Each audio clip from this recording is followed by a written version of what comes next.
Okay, so how we nest, at the core of what the Army is trying to do for modernizing, we've got this new concept for operations called multi-domain operations. We've got Army Futures Command, which is helping us see the future in terms of how we acquire technology and get ready to fight in it.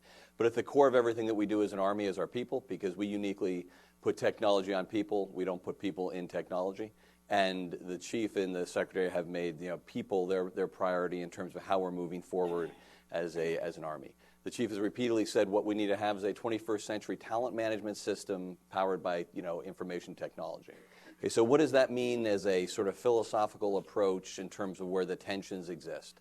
So much of what we do right now with our people, specifically with the Officer Corps, is directed by two pieces of legislation. So it's the 1947 Officer Personnel Act and the 1980 Defense Officers Personnel Management Act. Both of those are really the distillation of the best practices of the day, and that was firmly rooted in the whole sort of industrial age practices of how we managed our people. And simply put, if you're an industrial age organization, what you say is, if you're the Army, you've got to bring in a tremendous number of people every year. Your real core mission is to get everybody to a minimum acceptable level of competence, and at that point, you can sort of jam everybody into a job because they've all reached a minimum level of competence. And then because the size of the cohorts that you're managing are so large, the only way you can do it is to do it with this time-based conveyor belt system, because it's the only management tool you can have for how you do that. Made a lot of sense in 1947, made a lot of sense in 1980 as we transitioned. Doesn't make as much sense as we have all these advancements in information technology and new insights on how to better manage people. So that moves us to talent management. So if the industrial aged approach is really about performance management and quantity distribution, which is really what the focus is, it's much more about quantity than about talents or about quality. Then as you start looking at an information aged approach, what that says the institutional requirements are to bring people in, to take a unique understanding of their knowledge, skills, behaviors, and preferences, what we call talents, and then use that over a career to manage them so they can most contribute to the mission of the United States Army. It's a simple recognition to this question, like, who's the best officer in this room? The answer is, well, we all know General Ham. But after that, but the real answer is, what job are you considering them for? And finding that uniqueness out and then being able to maximize that for the development and employment of the Officer Corps is what's really critical for as we're trying to move this forward. You can't do that with the current system that we have because we continue to work in an environment that is data poor. Okay, so one of the core challenges to move us towards an information age sort of system is one that gathers much more information about our people so we can manage them differently and much more effectively. And so as we talk about these initiatives we roll out, you'll see there are pieces that we're doing, but at the core of it, a lot of it has to do with gathering the right data to better manage and be able to answer questions for an individual and an institution in terms of how we manage our Officer Corps. The guidance to us has been very simple, and that is don't go for small changes, go for dramatic changes. So everything we're going to talk to you about are fundamental shifts in the way that we do it. Again, I think you will see that one of the consistent challenges is to get better information about our Officer Corps so we can manage them not just on two variables, infantry captain, but on many more variables to make better teams and to make better and more effective organizations. The guidance to us from the Chief and the Secretary has not been to take the current system and make tweaks on the margin. It's not to make the current system better, but to make a new and better system. And our changes are driving us aggressively towards being able to do that in terms of how we do that. Just a couple of reasons why. People define our Army. We're unique in that as a culture. It's not about the technology. It's about the people. And we think that we are losing our position to be what the Chief wants us to be, which is the premier human development organization within the world. We need to be able to do this to remain competitive against near-peer competitors, where many of our traditional advantages are now being eroded: size of population, size of economy, technological sort of advantages. We need to maximize where our strengths are, and one of our strengths as an Army is the people that we bring and the leaders that we develop. You don't do that with a system that is really effectively antiquated and doesn't do enough to harness the very best talents. At the core of what we're doing right now, and I find this interesting because we've got industry people here as well, is a recognition what industry has already figured out, I think. But it's interesting when you go out there and you talk to industry leaders and they talk about the management of their people, they will all use the same term. And they will say that they are in a war for talent. Okay? They are taking Army terms, military terms, and that's the way and the intensity they look at how they're trying to retain their best and brightest and sort of maximize their potential. And the Army, I would say, has not yet, but is in the process of adopting that method, that sort of mindset. That we're in a war for talent to retain the best, and or so they can contribute to the mission of the Army over the long term. And I just find it interesting that that is not new. I mean, it's industry that is adopting this idea of a war for talent, And the Army has not yet quite gotten there. And I think it's one of the things that we need to start recognizing as senior leaders is that the incredibly competitive nature for the exact same group of people that we want to retain in the Army, are the same people that other government organizations want to retain, or the same thing that other big corporations want to retain. And how we fight that war on talent is going to be very decisive about how we fight future wars. Then the other piece of this is we've got to have the right skill sets in order to adapt to the technological changes that are coming at us rapidly. You look back at the last 15, 20 years, the rate of technological change was very rapid. I mean, we didn't have an iPhone 20 years ago. Think about how that's transformed and all this. The changes that are coming to us now over the next 20 years are going to happen even much more rapidly. How the Army takes these technological changes, which are largely being developed in the civilian world, and fold them into our ability to fight future wars is absolutely critical. And you don't do that with a rigid personnel system that doesn't adjust and adapt. And then finally, there is this changing generational norms in terms of the expectation of officers who are coming in, and the Army's lifestyle and the way we accommodate our officer corps, manage them, has to change in order to reflect some of the emerging realities. The emergence of dual spouse incomes being, households with two spouses who are both working and professionals, that is a much larger percentage of the population. Right now, some studies will say up to 65% of American households now are dual income households. Okay, how the Army moves to accommodate that is going to be one of the key challenges for how we retain our best and brightest in order to keep them in the Army to contribute. Next slide. I won't go into this too much detail, but I think this highlights a number of the issues that we have right now. Okay, so the attrition-based model is what we've been operating off of, and effectively it institutionalizes many of these industrial approaches. Okay, so take a look at year group 11. Let's just start on the left. So this is just active duty officers, but the numbers I think are fairly important for everybody to understand, and they highlight, one, how we run our system, and two, what a future system might look like. Okay, so every year in the active component, the Army has to bring in about 5,000 officers. 1,000 from OCS, 1,000 from West Point, about 3,000 from ROTC. Okay, on top of that, ROTC needs to produce another 2,500 officers to put in the Guard and the Reserve. Okay, so ROTC's induction mission every year, they need to produce about 5,500 ROTC second lieutenants just to meet their mission.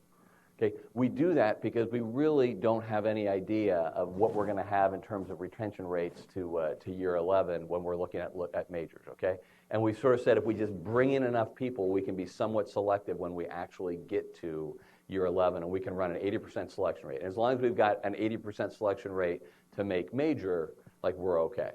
Okay, we haven't done yet, but we're starting to do the hard work. Or what are the skills that we're going to need within that group? How do we target that within that group that have come into the Army? Who do we want to retain? Who don't have the skills for the long-term contribution for the Army? And we effectively sort of let that system run itself. And again, because it's industrial, as long as we've got enough captains to make majors, we say it's okay. We don't know whether we're losing the right skills. We haven't identified the skills in terms of what we want to retain in the long term for the Army.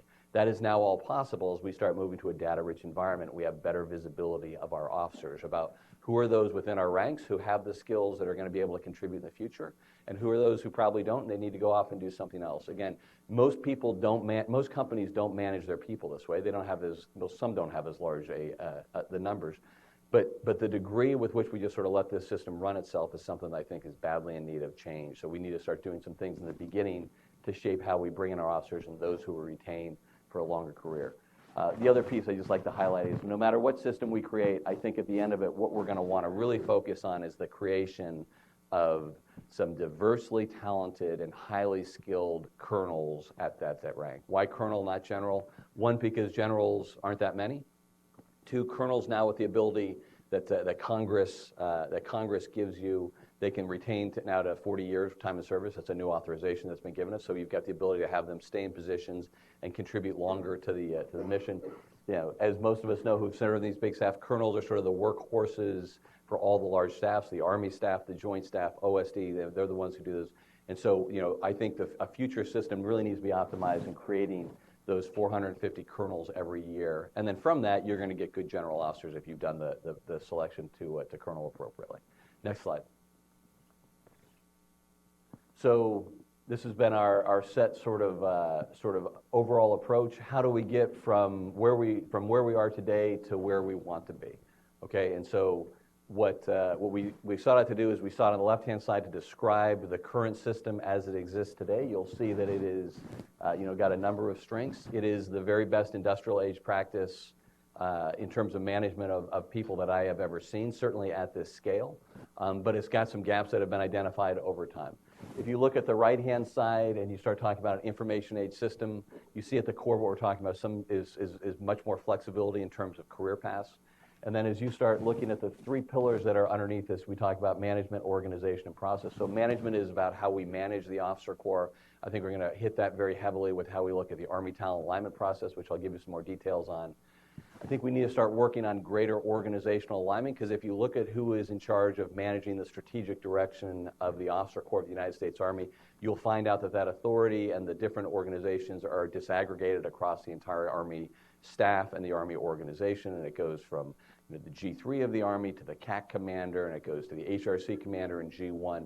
None of those really come together in any form until you get to the chief or the secretary. And I think over time, as we start getting better organizational alignment, and then the final piece of this is a process by which we start informing senior leaders about how we are on glide path or not on the strategic direction they've defined for not just the officers, but for the people within our Army.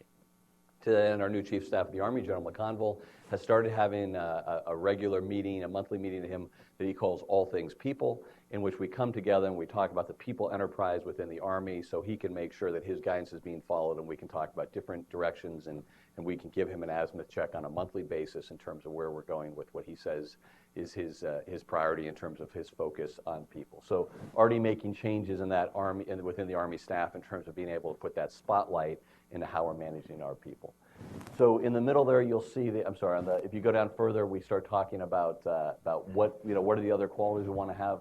One of those that I think is pretty interesting is start moving forward the use of information technology. Not a sexy topic, but a very important one, okay? So if you actually do a deep dive into all the different personnel systems that we have to manage, not just our officer corps, but all of our people, what you rapidly will find out is that most of the computer programs we have that run were written in the late 80s and early 1990s. What they have is, well, none of them talk to each other. What they have is an ability to be able to tell you where you are today, and maybe they can tell you where we've been for the last 20 or 30 years, and there is zero predictive quality about any of them. It is only a stretch to say that the officer corps is largely run off of Excel spreadsheets with a little bit of augmentation. But what that means is, when leaders want to make an important decision, we don't have the sort of IT backbone to help support that decision-making process. So when the Secretary of the Army about 6-7 months ago said he wanted to make the mandatory time for a company commander move from 12 months to 18 months across the Army, when we sat down and looked at what the analysis would be, we couldn't come back to him and say, well, this is what this is going to mean in terms of company commanders waiting to go in command. This is what this is going to mean to CGSC timelines in 4 years. This is what this is going to mean in 7 to 8 years in terms of who can go in a battalion commander, who's not going to be eligible. We couldn't do any of that extrapolation because none of our systems are really predictive or looking forward yet. So these are all the areas where I think there's opportunities for us to do a much better job of how we bring our data in and then manage our people at a higher level.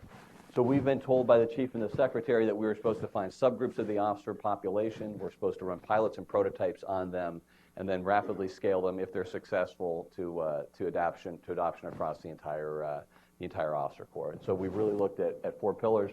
One is the Army talent alignment process. I'll talk to you about this later. That is the way we are now assigning officers across the Army within the active component. Second is this idea of bringing in assessments across the entire career of an officer. Assessments are different than evaluations. Your OERs are by definition a subjective evaluation of what your rater and senior rater think of you. There is no Army standard that absolutely says what that is. When I commanded 1st Brigade of the 101st, I senior rated my company commanders in a different fashion and using a different sort of scoring system, if you want to call it that, than the 2nd and 3rd Brigade commanders, and that's by design. Okay, I think those OERs and I think those insights are always going to be critical and probably the majority of any sort of opinion or decisions that we make about our officers corps. But we're trying to find how do we bring in objective information about our officers to help make better decisions. First, for the officers' own development, okay, so if we sort of imagine that in the first 10 years, assessments are going to be used to have officers see themselves better, understand what their strengths and weaknesses, work on their own development, and maybe figure out where they fit within the Army in order to do that. And then as they become more senior post-CGSC, we start using those assessment vehicles to help make better decisions about how to develop and employ the officers at field grade levels and above. Again, I like to point out that every officer in this room or former officer in this room is very aware of an assessment that we run every 6 months. It's called the APFT, right? Like, so we're very comfortable with assessments in the physical space, not so comfortable in some of these other ones, but the other piece of this, I think, when you start designing assessments across the Army, is you have to understand that assessments are going to drive behaviors, right? So if you looked at the average 40-year-old Army officer and you measure them against the American population, I can guarantee you that there are 3 areas that we all stand out at, okay? And that's our ability to do push-ups in 2 minutes, sit-ups in 2 minutes, and a 2-mile run, because every 6 months you're going to be graded against an objective standard on how to do that. And so as we start looking at developing assessments, we are also trying to nest those in within the skills that we want to have our officer corps be better at over time. Critical thinking, ability to write, verbal communications, things like that. So you'll get a collective uplift from the entire performance of the Army as you start forcing and ensuring that officers understand they're going to be looked at and assessed on those standards. Third piece is this idea of flexible career paths. Congress gave us the authorization to be able to have officers opt out of a promotion board. It's a first step towards driving us towards this idea of a little bit more flexibility in terms of how officers can make choices about the management of their own career. The first time we've done this with the Lieutenant Colonel Selection Board. Early adoption, 4 officers have submitted requests to be able to opt out for 2 years. It is directed by Congress. That's if they're doing something of significant value for the Army. So it's not for a low-performing officer who wants to avoid a promotion board. It's for someone who is, an Olmsted scholar, or who goes off to West Point to teach for a number of years, or is an instructor pilot down at Fort Rucker who needs more time in the cockpit before they come back. And it gives them some career flexibility within their timeline, so when they arrive at a unit, they're not going to be jammed as many people are in order to get to sort of key and developmental positions in order to be viable for promotion moving forward. And then the final one is this idea of promotions and selections. We've really been focusing largely on selections because the chief has a tremendous amount of authority in terms of how he does selections. Promotions are bound by law, and when we're looking at those as well, but the first major move forward with that is the Battalion Commander Assessment Program. I'm going to talk you through in a lot more detail. Next slide. Okay, so I just sort of cut out all the slides. So the Army talent alignment process, I'm going to describe this to you pretty quickly so you can get an idea. So in the legacy system, an officer would come up into an assignment window. They would be contacted by an assignment officer, and based on what happened, they would be given a set number of choices which to have. Sometimes they'd get a chance to see everybody. All jobs are available. Sometimes it was limited in terms of what the assignment officer wanted them to be able to see. In that process, it was a moving officer who was negotiating with the assignment officer about what their next assignment is going to be. The current system we're running now is called the Army Talent Alignment Process, which fundamentally changes that and drives it to be a discussion between the individual officer and the unit down to the brigade level, which has now been granted a hiring authority. Okay, so it is not a centralized process by which people are given an assignment and then units receive a sort of tranche of people. It is a commander-involved, commander-empowered hiring process, and it facilitates a dialogue from the individual officer who is moving to the individual unit. So what happens is, as the market is being set, okay, and right now for this movement cycle, because it's next summer, there's about 14,000 jobs that are coming open. Individual officers had to go into this system called AIM-2, the Army Interactive Module 2.0. They need to describe themselves on the front side of their officer record brief, which everyone's familiar with if you've been in the Army. But on the back side, they have a chance to fill out a much more robust resume about what makes them unique as an officer. It also has the opportunity to list references out there for people to be able to contact them. And again, you just have a lot more of a free-form place where you can put information about your unique knowledge, skills, and behaviors, those talents that we say.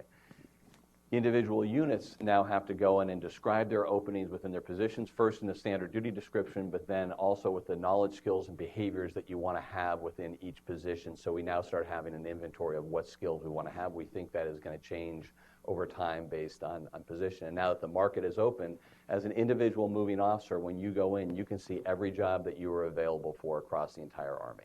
You can then go and start having a conversation with that hiring authority, and that hiring authority can then start rack and stacking you against everybody else.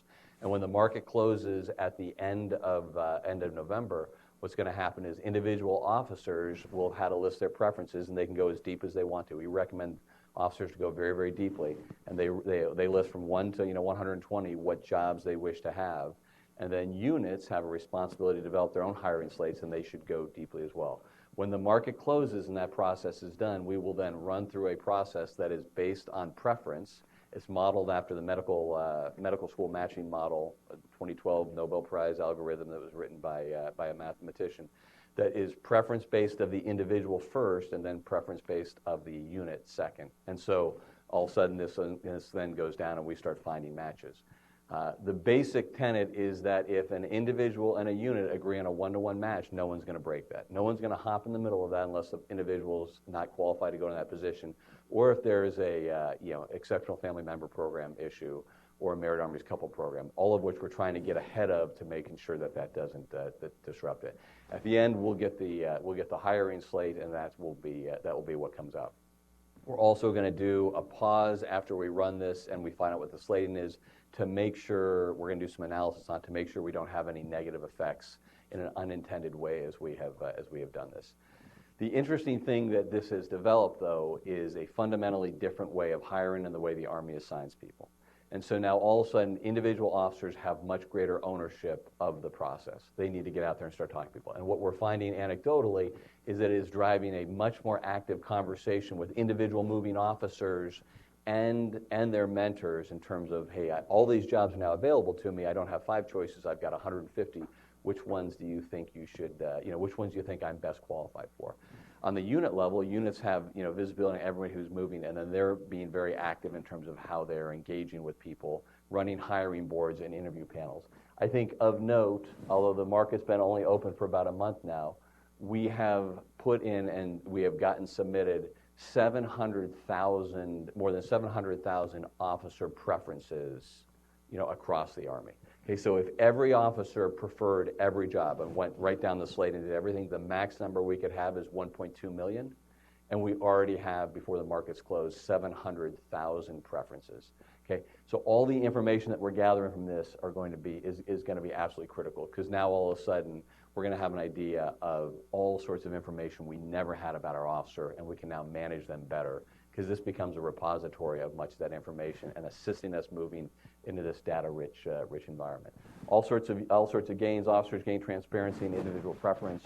Units gain transparency. They can build their own teams, and the Army gains insights in terms of its officer corps, and we start learning how to manage it better over time. We get all sorts of insights from the data, and I think the next stage of this is going to be the analytics and the information that we learn about this. Next slide, please. So the Battalion Commander Assessment Program, some of you have heard of this, and I'll hit this again, I think just with one slide, but I'll talk you through how we got here. So as we started looking at promotions and selections, one of the things we looked at is, we realized the chief has more maneuver room within the selection process within the promotion system, so we started looking at Battalion Command. Why Battalion Command?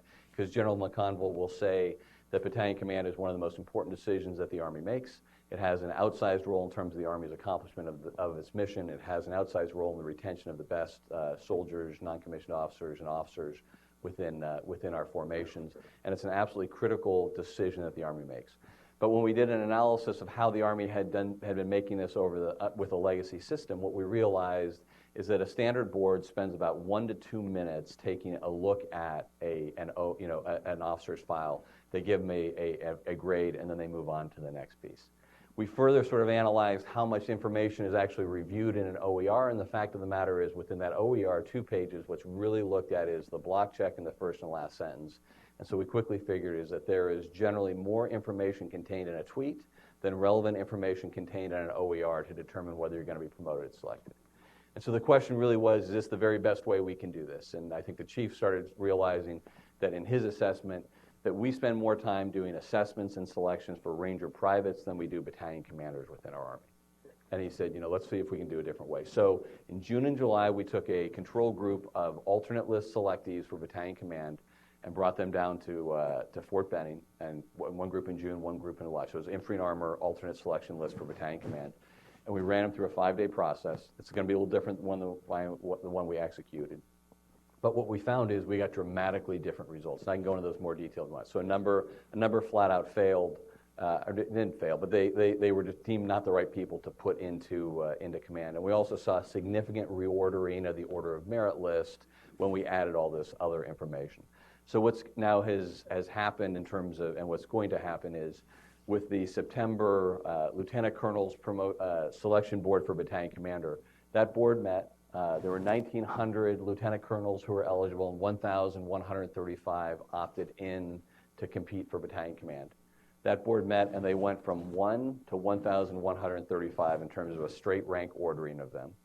And then based on the different requirements by branches and functional areas, we identified how many principals and alternate battalion commanders plus an overage, and we identified the number of 816 officers for us to invite to come to Fort Knox from the middle of January to the beginning of February to come and go through a 5-day process by which the Army will start to pick its battalion commanders.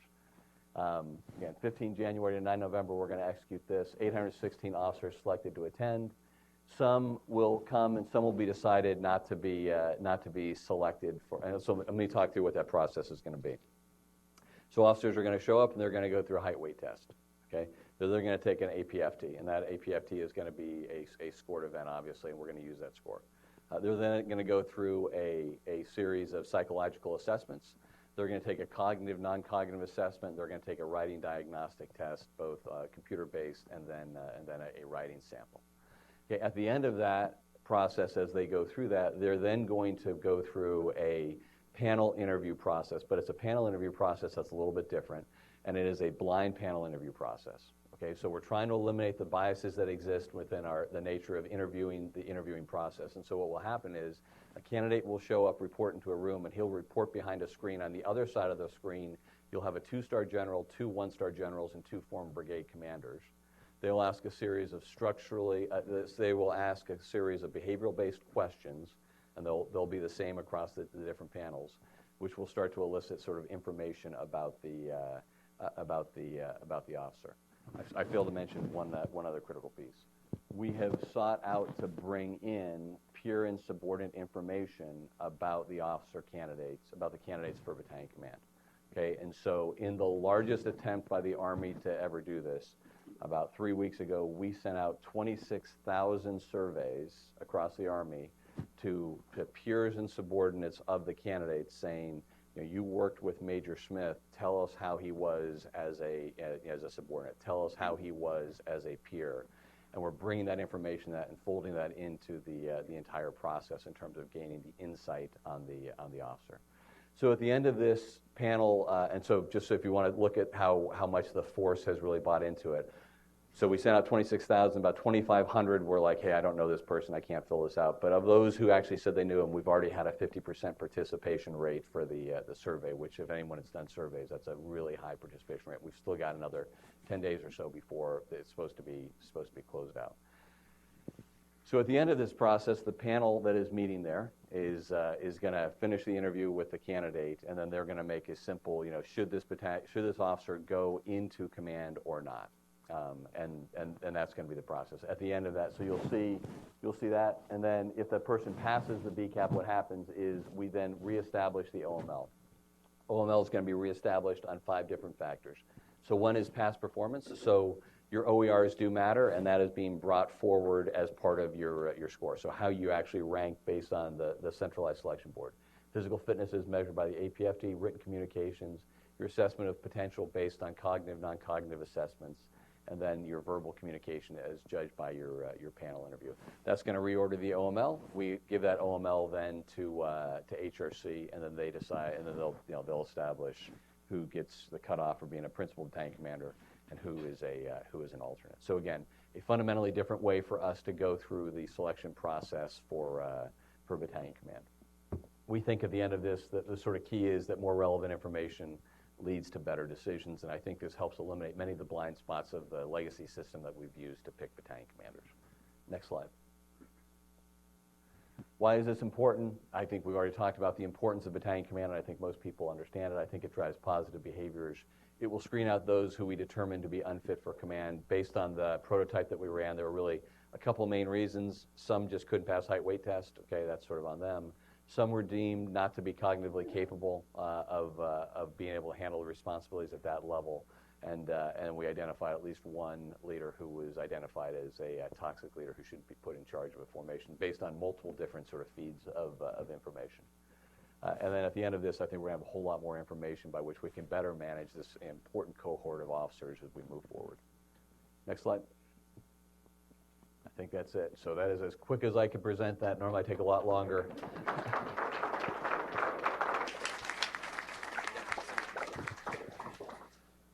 Okay, folks, it's just a quick reminder. It's not too late to vote for your questions. We're going to go to the Q&A portion right now.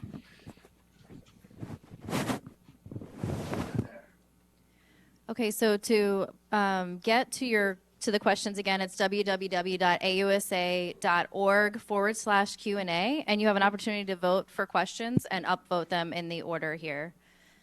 So we'll go ahead and get started.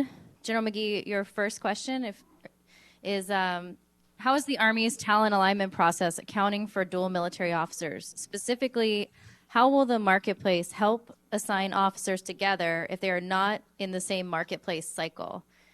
Will HRC retain the power to push officers to assignments to keep couples together?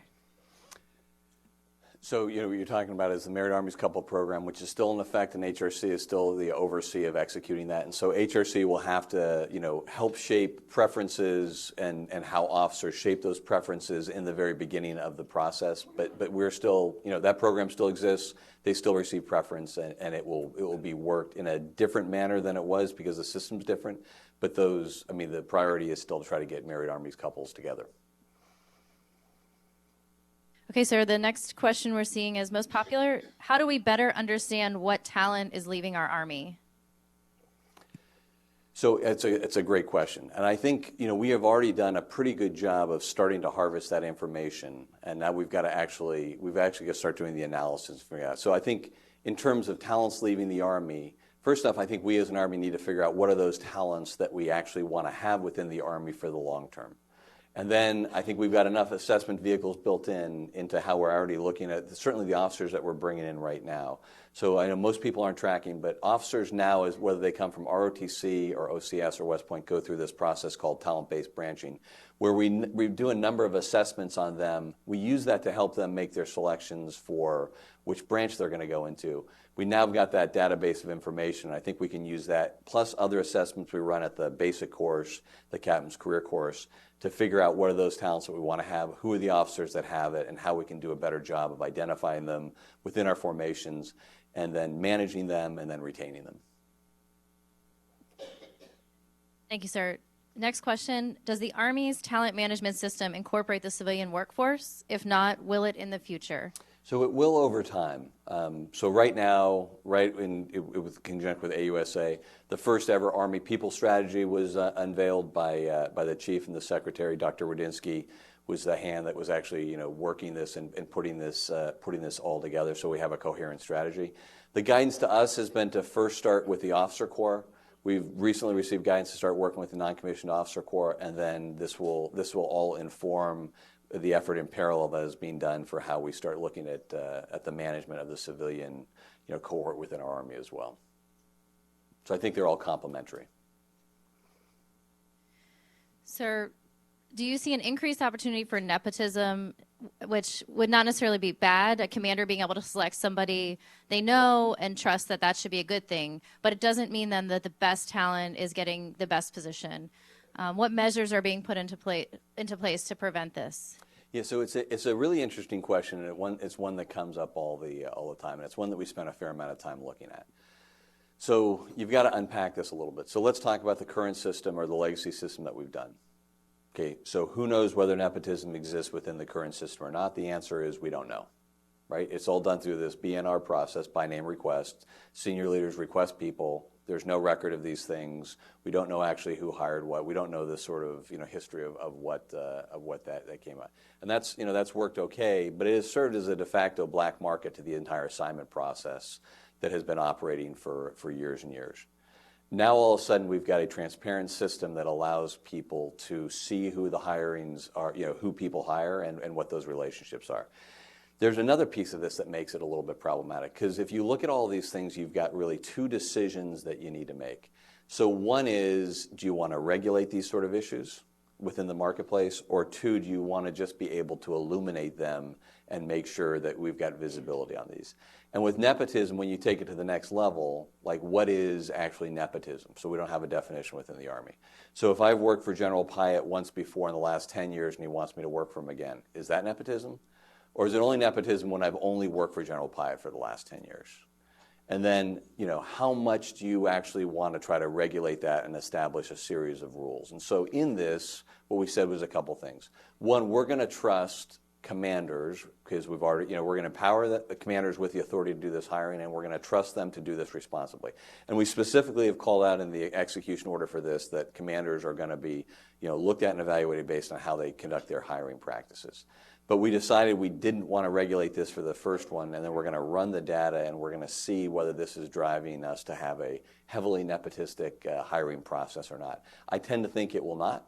But we've now got a mechanism set up where we can actually look and evaluate that and see whether that is the case. And frankly, if it's a problem, we can make modifications for how we execute this in the future. But in this first iteration, we thought we were going to empower and trust commanders to exercise this responsibility and assume that that's what's going to happen. And if not, then we'll have to make some adjustments. Sir, regarding the battalion commander assessment, what role does the officer's past manner performance play in selection for battalion command? So the past manner performance is going to be the the leadership of the Army has decided what the scoring, how the different breakdown is, but that's supposed to be kept opaque. But the largest single part of the candidate's score is going to be his or her manners performance as judged by how they performed, how their files were evaluated and measured in the central selection board process. So that score is carried forward and combined with all the other elements of it to include the cognitive, non-cognitive assessment, the writing test, the verbal communications, and the APFT. Okay, sir, I think we have time for one, maybe two more questions. So this could be the last one here.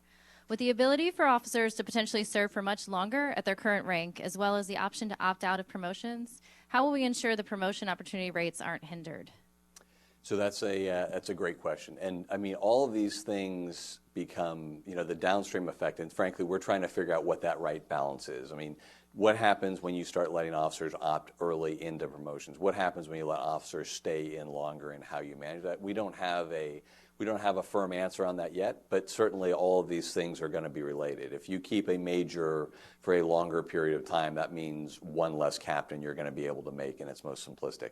And what that balance look like and how that actually is going to be performed is something we're trying to figure out right now. Carrie, I think we've got time for one more. Okay, so I got to tell you, with this format, they just keep coming. At least in the other format, you had to wait a second while they pass stuff out.